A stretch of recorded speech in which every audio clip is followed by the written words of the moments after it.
C'est un spécialiste de la chanson qui est avec nous aujourd'hui, un spécialiste de la chanson qui n'a de cesse depuis des années de parler de sa passion pour la chanson française, pour les artistes et pour l'histoire avec un grand H. On est très heureux de l'accueillir aujourd'hui au Figaro. Bonjour Fabien Lecoeuvre. Bonjour. Merci d'être ici avec nous aujourd'hui. On est ravis de vous recevoir. Bonjour aussi à vous qui nous suivez en direct sur Facebook. N'hésitez pas à poster vos commentaires et vos questions et Fabien Lecoeuvre y répondra à la fin de cet entretien. Fabien Lecoeuvre, on va démarrer tout de suite par le fait que vous êtes certes spécialiste de la chanson française, mais vous êtes aussi attaché de presse et en l'occurrence vous êtes l'agent de Michel Polnareff. Alors on va vous demander tout de suite comment va Michel Polnareff. Écoutez, ce matin, les nouvelles étaient plutôt rassurantes. Les médecins ne pouvaient pas encore se prononcer avant peut-être jeudi soir, vendredi matin. Les médecins sont optimistes parce que les traitements commencent à faire effet avec les fameux anticoagulants. Donc c'est plutôt... Oui, il souffre d'une embolie pulmonaire. Alors oui, c'est très grave, c'est une embolie pulmonaire bilatérale. Alors moi je ne savais pas ce que ça voulait dire au départ bilatéral, c'est les deux poumons qui sont touchés. Donc c'est très grave, évidemment, puisque le médecin qui le suit, Philippe Sioux, m'a confirmé que s'il n'avait pas été hospitalisé, il aurait pu probablement mourir sur scène, soit au concert de Pleyel qu'il a annulé vendredi soir dernier, ou soit le lendemain à Nantes, au Zénith. Vous avez passé beaucoup de temps à son chevet, est-ce que vous pouvez lui parler? Vous avez pu lui parler ces dernières heures, par Oui, exemple? mais il se repose beaucoup, donc j'évite de le fatiguer, en tout cas. Qu'est-ce qu'il vous dit? Il est très déçu, déjà, d'avoir manqué les deux rendez-vous avec son public, le 2 décembre. Il y tenait à faire ce concert parce que il avait commencé salle Pleyel. Les premiers concours qu'il passait lorsqu'il était môme à 10-11 ans, c'était souvent la salle Pleyel. On lui a remis plusieurs fois le prix, Léopold Belland d'ailleurs, qu'il a remporté à plusieurs reprises, donc salle Pleyel encore. Donc de revenir salle Pleyel, c'était une idée géniale. Il parlait d'ailleurs à son directeur de production qui s'appelle Michel Marségura, qui est un garçon fantastique. Il avait de cesse déjà 3 jours avant de lui expliquer qu'il ne voulait pas faire une entrée sur scène comme d'habitude. C'est-à-dire il voulait arriver simplement avec le piano sur scène, d'abord pour commencer, pour rendre hommage aux musiciens classiques dans ce haut lieu de la musique classique qui est la salle Pleyel à Paris. Donc voilà, alors il est un peu contrarié aujourd'hui. J'imagine qu'avec un producteur comme Gilbert Coulier, je pense que les concerts vont être reportés. Bien sûr. Comme c'est la règle, généralement, quand un artiste tombe dans une salle, il se relève dans la même salle. Généralement, c'est une symbolique souvent. Ça veut dire qu'il est sorti d'affaire aujourd'hui? J'espère. J'espère en tout cas. On le saura vraiment à la fin de cette semaine. Là, on est encore mercredi, c'est un petit peu juste. Sachant que l'hospitalisation date de samedi. Donc il faut attendre encore quelques jours pour être définitivement certain. Alors moi, vous savez, je ne suis pas médecin. Je me mets derrière l'appréciation des médecins.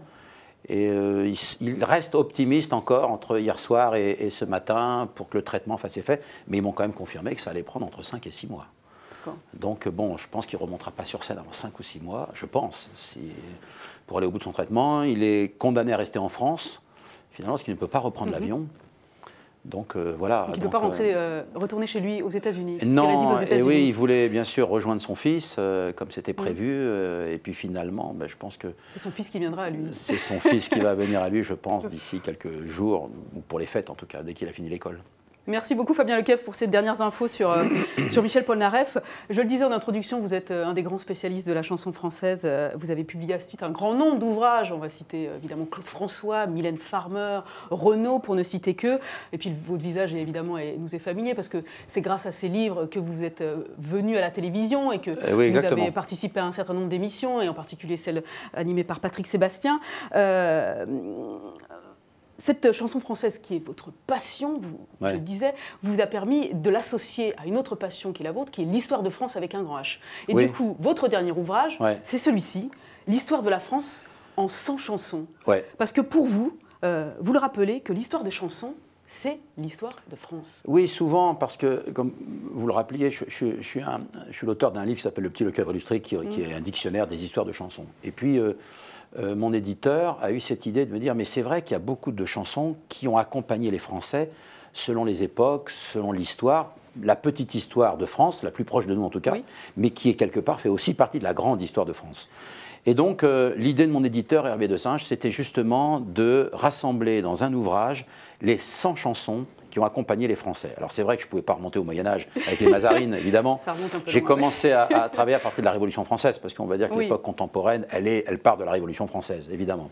Donc, et vous balayez toutes les époques, jusqu'à aujourd'hui, très récemment, 2014, avec Florent Pagny. Alors, parmi les plus anciennes, c'est vrai qu'on peut citer Le Temps des Cerises, qui est la chanson alors, pour moi, de Le Temps des Cerises, c'est une histoire fantastique et symbolique pour moi. Le Temps des Cerises, pour moi, c'est la plus grande chanson populaire, en tout cas la première vraie chanson populaire, qui a donné un nouveau style, un nouveau ton à la chanson. Et puis l'histoire me plaît parce que le texte a été créé, bien sûr, par Jean-Baptiste Clément en 1866. C'était une poésie au départ. Et saviez-vous que l'hiver 1870 à Paris a été un des plus froids? Et comme il n'avait pas les moyens, Jean-Baptiste de Clément, de s'acheter un manteau chaud, il a échangé son texte contre un manteau doublé de fourrure, un chanteur d'opéra qui s'appelait Renard, et pour pouvoir passer l'hiver. Et c'est Renard qui a créé la musique, finalement, de cette chanson, qui est devenue la plus grande chanson, et je pense à la Commune, et je pense à Louise Michel, à tous ces grands personnages de l'histoire qui finalement, dont Le Temps des Cerises a été un symbole incroyable. Alors il y a aussi, on va passer rapidement, la chanson J'attendrai en 1939, qui est la chanson que chantaient les femmes qui voyaient partir leur mari partir à la guerre en septembre 39. Il y a la chanson d'Yves Montand à bicyclette en mai 68. Lorsque la chanson sort, il n'y a plus d'essence, évidemment, les raffineries de pétrole sont bloquées. Et les radios sont en grève, c'est la seule chanson qui passe en boucle. Et les gens reprennent leur bicyclette. Mais plus récemment, pour les jeunes générations, on va dire, qui nous regardent, vous parlez de votre livre, de ce titre de Mylène Farmer que tout le monde connaît. On en écoute un extrait tout de suite. Je cherche une amie pour m'aider. Je suis d'une génération désenchantée. Alors c'est ce titre Désenchanté de Mylène Farmer sorti en 91, mais il y en avait un autre aussi dont j'aimerais vous parler. C'est celle-ci, que tout le monde connaît évidemment, qui est sortie en 2002 de Renaud et d'Axel Red. Manhattan Kaboul. Manhattan Kaboul. Mon quotidien, c'est la misère et la guerre. Deux étrangers au bout du monde, si différents. Deux inconnus, deux anonymes, mais pourtant pulvérisés sur l'autel de la violence éternelle. Alors ces deux tubes m'intéressent parce qu'on constate encore aujourd'hui, ils ont tout leur sens. Ben oui, ils ont ce sens d'être liés à notre histoire, l'histoire de France. Ce sera l'histoire de France de demain, évidemment. Et qui perdure encore aujourd'hui, pour Manhattan Kaboul, pour les attentats, pour Désenchanté, alors, bien le sûr, mécontentement des gens. Manhattan Kaboul, c'est extraordinaire parce que finalement, c'est une chanson qui accompagne tellement les images que tout le monde a dans la tête du fameux septembre 2001.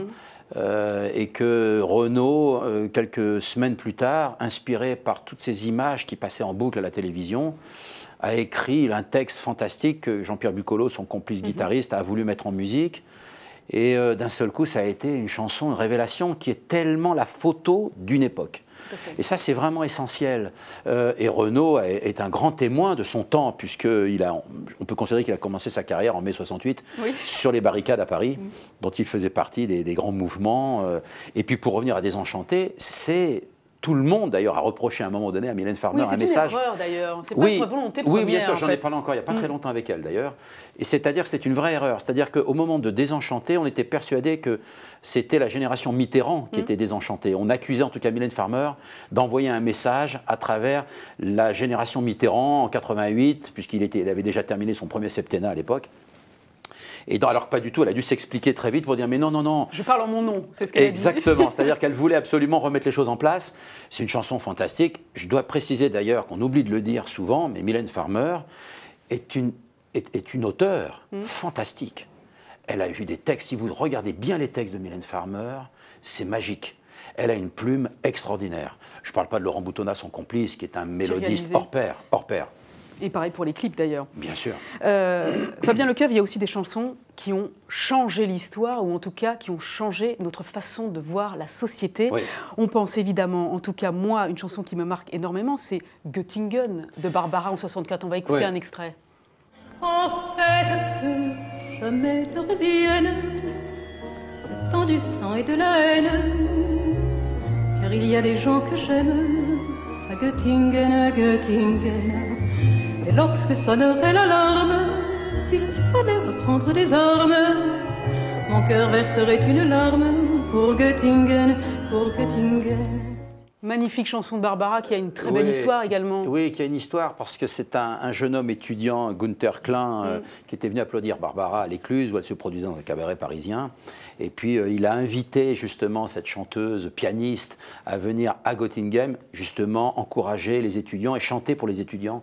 C'était le 3 juillet 1964 donc. En 64, tout voilà, à fait. Et puis quand elle est arrivée à Göttingen, elle s'est... Vu le succès qu'elle remportait dans cette université, elle a décidé d'écrire cette chanson un soir dans sa petite chambre et puis avec son piano. Et elle est née vraiment à Göttingen, cette chanson, ce qui est fantastique. Ce qui est drôle, c'est que cette chanson lui a été un peu reprochée en France quand elle est sortie. Les gens avaient encore évidemment en mémoire la guerre 39-45. En 65, lorsqu'elle enregistre la chanson, tout le monde lui reproche quelque part, 10 ans après, enfin 20 ans après justement la fin de la guerre, la Seconde Guerre mondiale, on lui reprochait d'être encore peut-être nouvelle collaboratrice qui défendrait... Bon, la guerre était finie, heureusement, et puis finalement, cette chanson... L'objectif, c'était rassembler les peuples. Mais bien sûr. L'amitié franco-allemande. Et d'ailleurs, François Mitterrand a très bien fait les choses, puisqu'à un moment, il s'est servi de cette chanson pour l'amitié franco-allemande, pour rassembler les deux peuples. Et elle a dû enregistrer, Barbara, la chanson en allemand, justement, et ça a fait un succès incroyable là-bas, de l'autre côté du Rhin. Et ça, c'est un des très beaux souvenirs. Barbara me l'a raconté. C'est cette amitié franco-allemande. Elle pense être aussi, quelque part, à l'origine. Vous savez que les chansons font souvent changer. On change les gens, change la société. Mais je pense à Michel Delpech, quand il a fait Les Divorcés, on a légiféré 1 an et demi plus tard, parce que le divorce par consentement mutuel n'existait pas en 73. Tout à fait. Et c'est seulement qu'à partir de 75 que la loi est passée.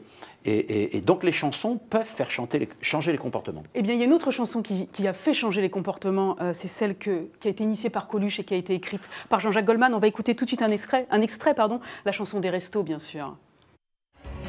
Aujourd'hui, on n'a plus le droit ni d'avoir faim ni d'avoir froid. Dépassé de chacun pour soi. Quand je pense à toi, je pense à moi. Je te promets pas le grand soir, mais juste à manger et à boire.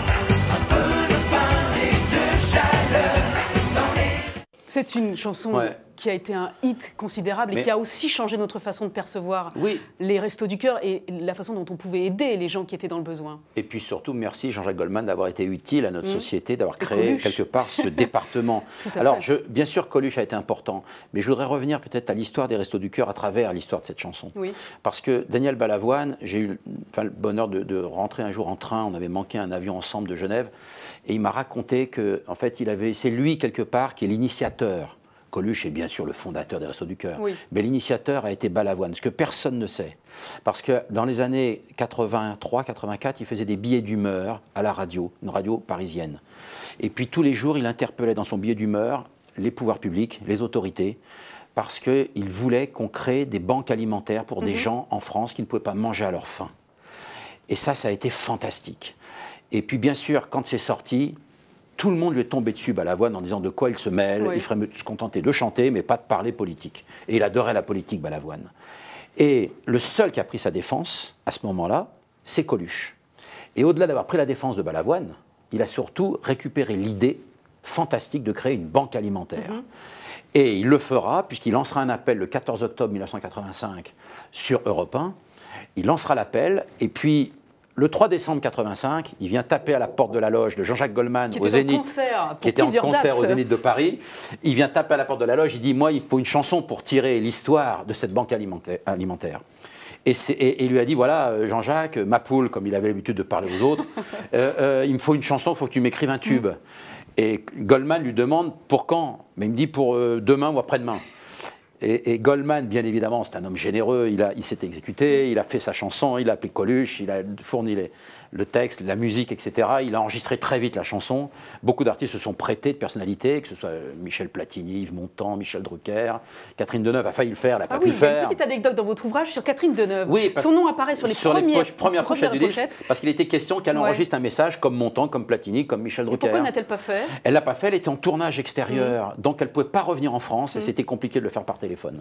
Donc finalement, ils ont réimprimé une pochette de disque en enlevant le nom de Deneuve et en mettant le nom de Nathalie Baye. Et vous mettez que les premières pochettes qui ont été imprimées s'arrachent à prix d'or aujourd'hui. Oui, c'est une pochette collector parce que je crois qu'ils avaient pressé l'équivalent de 30 000 pochettes avec le nom de Catherine Deneuve. Rares sont les pochettes, vérifiez si vous les avez chez vous. En tout cas. Donc voilà comment c'en est. En tout cas, c'est une belle aventure, les Restos du Cœur.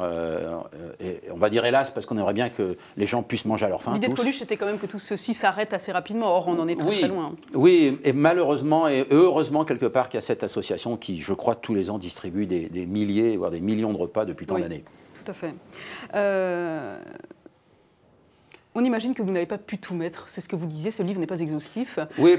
Vous n'avez pas mis tous les chanteurs ou toutes les chansons qui ont marqué l'histoire de France. Oui. Et je pensais à une en particulier, vous ne mentionnez pas Julien Clerc, et cette chanson Assassin, l'assassin assassiné, qui avait été écrite par Jean-Loup Dabadi en 1978, qui avait été saluée par Badinter, et qui faisait référence évidemment à la peine de mort.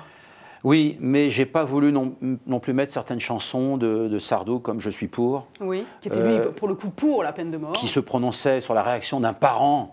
Il se mettait dans la peau d'un parent, c'est pas ce que pensait Sardou. Je vais me rappeler parce que j'en ai souvent parlé avec lui. Il n'est pas toujours ce qu'il chante.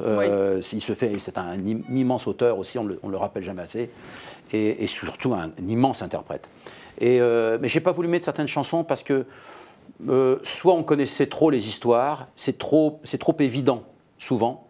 J'ai préféré mettre des chansons qui avaient accompagné vraiment les événements, les guerres, les changements de la société. Oui. Quand je prends L'amour avec toi de Michel Polnareff, par exemple, 66, c'est le changement de la société, changement dans la révolution sexuelle des choses.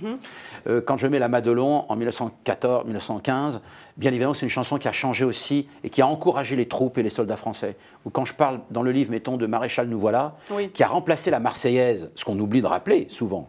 C'est une chanson qui a été bannie totalement après, évidemment, du répertoire français et du répertoire d'André Dassary, qui était le premier interprète de Maréchal Nous voilà. Et j'ai voulu et ça avait remplacé pendant 3 ans la Marseillaise. C'est quand même on l'a oublié. Et donc j'ai voulu parler de ces chansons qui ont vraiment marqué la grande histoire de France. J'en ai oublié volontairement, mais je ne sais pas, encore une centaine. D'en faire un second ouvrage. Je pense que mon éditeur va me demander la suite vu le succès du livre. Parce que c'est vraiment, on s'aperçoit que les chansons, mais depuis toujours, accompagnent les événements d'un pays, d'un peuple. Et ça, c'est très important parce que c'est riche d'enseignements. On s'aperçoit que les chansons peuvent faire changer l'histoire. Et récemment, Johnny Hallyday, quand il chante Un dimanche de janvier, par exemple, après les terribles attentats de Charlie Hebdo, je trouve que, encore une fois de plus, Johnny, qui est un immense interprète en France aussi, il accompagne les Français dans la douleur. Et en 2050, c'est dans pas si longtemps que ça, 2050 aujourd'hui, on est déjà en 16, pratiquement en 17. Je pense qu'on citera la chanson de Johnny comme une grande chanson, finalement, qui a accompagné la vie des Français qui souffraient à ce moment-là et d'avoir eu cette douleur. Je pense que c'est ça qui est très important de raconter aujourd'hui. Fabien Lecoeuvre, je le disais en intro, nous sommes en direct sur Facebook et donc il y a un certain nombre d'internautes qui vous posent des questions actuellement. On revient sur Polnareff. Alexandre, en l'occurrence, nous demande si on a des nouvelles concernant le prochain album de Michel Polnareff. Car là, il était en tournée effectivement en France. Bien sûr. Est-ce qu'un prochain album est envisagé? Alors il avait suspendu son travail, on va dire, autour de son album, suspendu dans la réalisation. Parce que vous savez que les grands compositeurs ou les grands auteurs continuent toujours à travailler, même en faisant autre chose. Parce que justement, l'inspiration vient tout le temps. Et je connais bien Polnareff pour ça. Il est tout le temps très inspiré. Encore une fois de plus, on confond, je reprends pratiquement ses paroles, on confond toujours chez Michel Polnareff ce qu'il sort en disque avec ce qu'il écrit. Il écrit tout le temps. Maintenant, tout ne sort pas. J'imagine. Il faut faire vraiment la différence. C'est un artiste prolixe. Et alors c'est vrai qu'il avait suspendu parce qu'il a fait une tournée triomphale partout en France depuis le 30 avril. cette année. Il a rassemblé plus de 500 000 spectateurs entre les Zéniths, les Bercy, les arènes, partout où il passait, les festivals de l'été, la fête de l'humanité au mois de septembre, enfin, et la tournée qu'il avait repris à Nice le 8 novembre. C'est beaucoup, c'est beaucoup de travail, c'est un engagement terrible pour être là tous les soirs sur scène, chanter plus de 2 heures. Donc l'album avait été mis un peu de côté, vu son activité. Là, aujourd'hui, je ne vous cache pas que depuis 5 jours, personne ne parle du nouvel album pour le moment, parce que ce serait hors contexte. L'actualité veut qu'on ne parle que de sa santé et de savoir si déjà il va aller mieux d'ici la fin de semaine. J'imagine qu'après, on va se réunir avec la maison de disques, le label Barclay, qui gère admirablement le catalogue de Michel Polnareff chez Universal. Et je pense qu'on va reparler, dès qu'il sera sorti des hôpitaux, je pense qu'on parlera évidemment d'avenir, en tout cas artistique. Certains demandent ce que vous préférez, vous, Fabien Lecoeuvre, fan de chansons françaises, quelle est votre chanson préférée, celle qui vous émeut le plus? Alors, j'ai 3 chansons, moi, qui me font pleurer. Oui. Alors, j'ai Barbara, on en parlait tout à l'heure, oui. Ma plus belle histoire d'amour, c'est vous. D'accord. Parce que je trouve que c'est un chef-d'œuvre d'écriture, vraiment. J'ai Lettre à France de Polnareff, qui est quand même... Je venais dans la salle, j'ai fait tous les concerts de Polnareff depuis qu'il est revenu en France, là. Je ne manquais pas l'instant de Lettre à France. Parce que, d'abord, de voir des milliers de gens dans une salle qui chantent avec cette chanson qui est un hymne pour tous les expatriés, d'ailleurs, de France, mais aussi pour des Français qui adorent Polnareff et la chanson française, c'est à pleurer de le voir chanter dans les salles Lettre à France, et cette chanson est vraiment un chef-d'œuvre d'écriture. Et puis la dernière, c'est une chanson de Claude François, qui résume la bonne humeur pour moi et l'entrain des choses, et l'optimisme des choses dans la vie. C'est Chanson populaire, ça s'en va et ça revient pour les moins spécialistes, on va dire. Et parce que c'est des refrains... Celle-ci vous fait pleurer, vous touche? Oui, parce que d'abord ça me touche par l'enfance, déjà, parce que j'ai grandi comme des millions de Français avec les refrains de Johnny, de Polnareff, de Clo-Clo, de Barbara et des autres aussi, bien sûr. Et puis, et les paroles sont quand même très, très troublantes. Dans des refrains gimmicks, c'est une chanson triste, si vous écoutez bien, si vous enlevez la musique. Et c'est tout le talent de Claude François.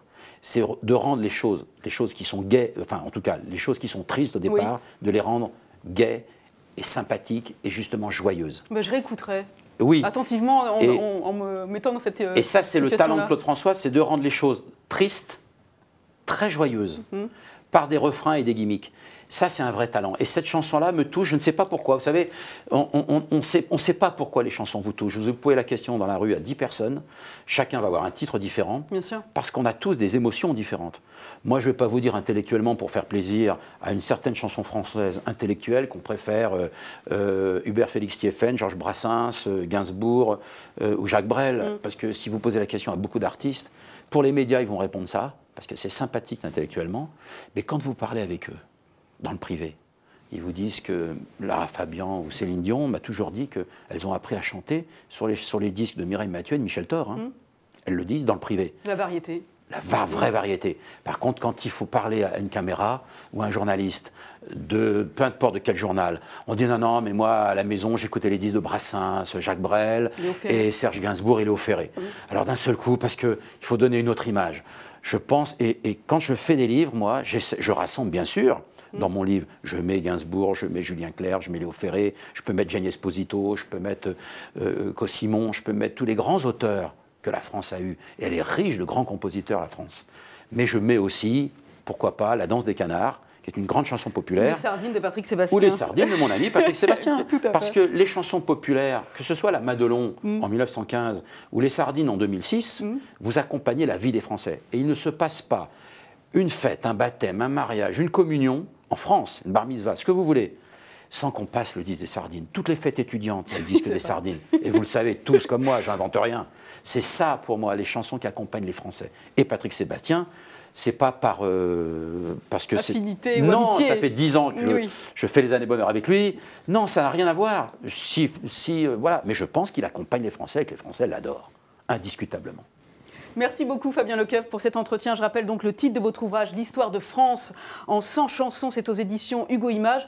Et puis on va préciser pour ceux qui veulent vous voir à la télé qu'on vous retrouve désormais chroniqueur aux côtés de Camille Combal sur C8 dans Il pense à quoi Camille, du lundi au vendredi à 18h10. Ouais, j'ai beaucoup de plaisir. Et puis pour ceux qui ont l'habitude de vous voir, c'est vrai qu'on vous retrouve le samedi soir, une fois par mois, sur France 2 à 20h35 dans Les Années Bonheur avec votre ami Patrick Sébastien. Absolument. Merci beaucoup Fabien. C'est un plaisir.